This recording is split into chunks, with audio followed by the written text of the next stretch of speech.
Hello, guys. Hello, hello, hello. I hope you are having a wonderful morning or a great afternoon if you are on the other side of the world today. I am Savannah Burrows, the founder and owner of the SL Burrows Law Firm, also the representative of multimillionaire entrepreneurs, business owners. That could be those who have businesses in product-based businesses, service industry. I have repped them all. So today we're going to talk about manufacturing. Okay. Manufacturing. This is episode 2 of a mini series about where your brand is traveling without you. So I want you to lean in. If you are a product based business, if you primarily rely on manufacturing companies abroad, this episode is for you. And it's so important that we understand why it's important that we protect our intellectual property in global marketplaces when we are hiring companies to bring our ideas to fruition, right? When we are creating something and we want a manufacturing companies that actually create whatever the mold may be for that product so that we can get them to our consumers. So again, I am Savannah Burrows, the attorney for entrepreneurs, creators, executives, and CEOs who are serious about protecting their brands. A lot of the times, my clients are true visionaries. They can create things that are phenomenal, that have the opportunity to create sustainability and longevity within their brand. But they are also human. And without understanding law in the way that I do, sometimes my clients don't really understand how they may be leaving opportunities on the table or how they may be exposing their brand. So, like I said, the purpose of this talk today is to really drive home the importance of why we want to make sure we know what's happening with our intellectual property. Okay, when we are engaging in manufacturing contracts abroad.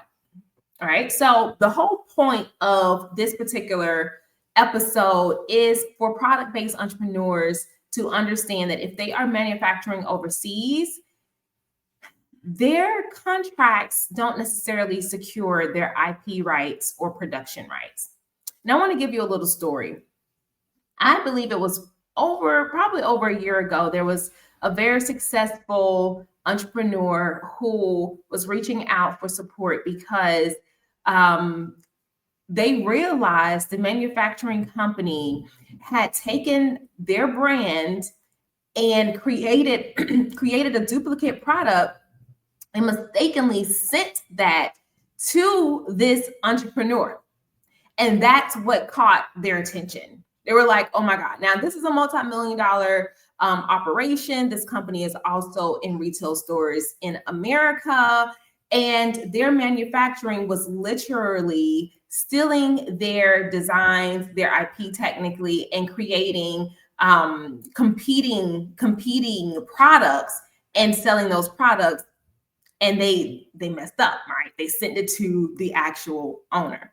So you have to do more than just secure your intellectual property in America. You need to make sure that you are securing your property in the regions, in the countries where you are engaging in manufacturing relationships. Okay.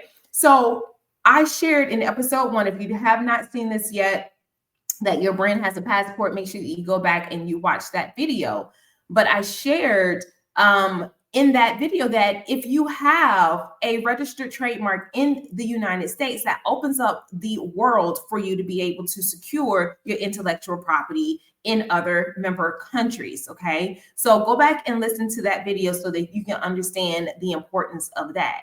So with this particular situation of manufacturing abroad, this entrepreneur could register potentially, if this is a manufacturer, if this is a membering company that has agreed to the same rules, right, for all these member countries to protect each other citizens' intellectual property rights, they could go and potentially register their trademark there. It's easy. It's easy. Okay. Now, if this country is not a part of this member, right, of this treaty, well, then this particular entrepreneur would have to ensure that they find counsel in this region to separately register their trademark because they are engaged in business there. They are engaged in business there in that region. Now, one thing you guys have to understand is when you're reaching out to these foreign companies for manufacturing deals, a lot of times folks are not going into production contracts. You're just handing over your intellectual property, and you haven't even had them sign a manufacturing contract. So you have no production rights. You have no control over how your intellectual property is being used or misused in that region. Like, what are you going to do if you find out, like this entrepreneur that I just told you about? What are you going to do if you find out that these people are misusing your intellectual property rights? So you have to put yourself in a position where now you can enforce those rights in that space, wherever it is globally, so that you don't lose out on monetizing and leveraging that brand within that marketplace. So these are some of the risks that you run with manufacturing abroad. Now, I want you guys to understand, I'm not saying do not manufacture. I understand the difficulty with manufacturing products in the United States. I understand the cost and all of that. And so I do know that a lot more of our smaller businesses, those who are, let's just say 8 figures, maybe and less, are more than likely manufacturing abroad. But we have to put some parameters around that. So some of the risks that you run with weak manufacturing agreements or no manufacturing agreements at all are duplicates, right? Duplicate molds. So if there's a particular thing that you're having built and you need a mold created so that you can make duplicate products out of this mold, then that manufacturing company could very well take that mold, create a duplicate, and make a competing product and sell it in a completely different market, or even compete with you in your own market, right? Changing out maybe what the name is. You don't want that. Your brand misuse, we talked about that as well. Doing the same thing is essentially infringing on the intellectual property that you've handed over to them for purposes of manufacturing whatever the product is that you need. So let's think about hair care products, for example, skin care, apparel lines like sweaters, jeans, pants, pajamas, undergarment, right? Let's just say maybe you created a intuitive bra, and I've seen some feminine underwear products come out. I'm like, okay, those are really, really cool. Well, how are you actually protecting the manufacturing of this new garment, right? How are you going to protect the patent rights of that? How are you going to protect the other intellectual property rights around maybe trademark on that brand name? And so we have to be very, very, very careful. When we get down to skincare products and hair care products, we're talking about now recipes. Okay, they are chemicals that are going inside of these products. And so obviously you're going to share this information because you want the quality to be there. You want to make sure that you continue to build your customer base and have a good, loyal customer base. You don't want crap going out into the market and then all of a sudden your consumers are like, okay, I'm breaking out, I'm having this issue.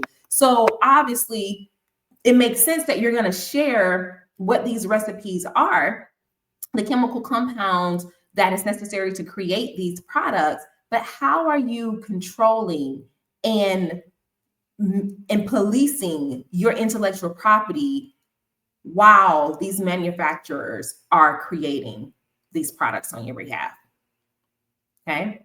And sometimes people will go and they will take, maybe if they don't know the full makeup of what your product may be, they'll try to run it through something and make a duplicate of whatever that hair care or that skincare product is. And so you'll see some of these smaller entrepreneurs are on social media and they're running publicity ads saying, hey, this is not our product. If you see this product, this is not ours.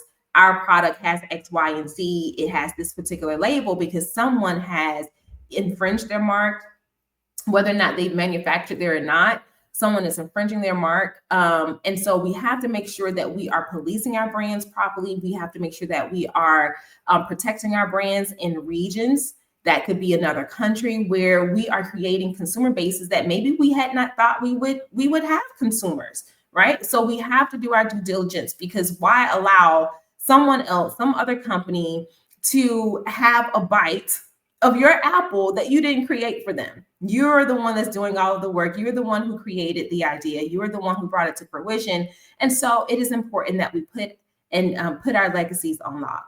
So here's the thing. You guys have heard me talk about Legacy Lock, and I want to invite you to join my newsletter. It is completely free. But Legacy Lock Elite is something that I'm launching, and it's going to help you to close the loopholes before someone else opens the factory in your name, okay, or with your name on it, or with your product name on it. And so Legacy Lock Elite is essentially going to be an opportunity where I share deeper insights and support entrepreneurs in going through the steps, not just sitting here and giving you theory, but actually supporting you and protecting your intellectual property. So if that's something that you're interested in, the first step would be to get on my newsletter so that you can get all of the insights and things that I share. But then there will be an opportunity to go a little bit deeper with myself and with other entrepreneurs who are eager, who are visionaries, who are those who are out there creating and building legacy. Right? You want to be in the room with those types of people and see where your gaps are, because we have them. We have them. And you just don't know if you don't know. So I'm excited that you guys are here. Thank you so much for tuning in to the second episode of this mini series, Manufactured Abroad, Exposed Everywhere. We want to be very cognizant about how our intellectual property is being used or misused in other nations, in other countries, other regions. And so we got to make sure that we put those parameters around it, and that we police our brand, and that we keep the legacy on lock. You can join my newsletter at sldebarros.com. Again, thank you guys so much for being here. I'm Sylvania Barrows, and I'll see you later. Ciao.